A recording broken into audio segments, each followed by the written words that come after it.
Mahigit 17,000 ang pumasa sa National Entrance Exam at Promotional Examination na isinagawa noong Oktubre 19. Ayon sa National Police Commission o NAPOLCOM, nasa 17,403 mula sa 44,309 na examinees ang matagumpay na nakapasa na may overall passing rate na 39.28%.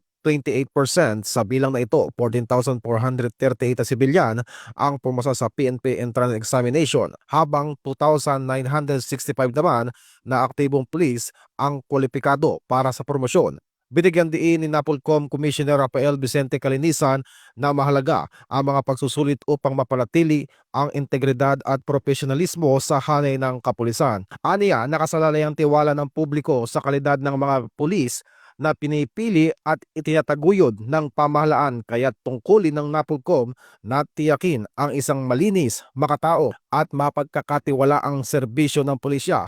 Ito ang bagong PNP para sa bagong Pilipinas, serbisyong mabilis, tapat at nararamdaman.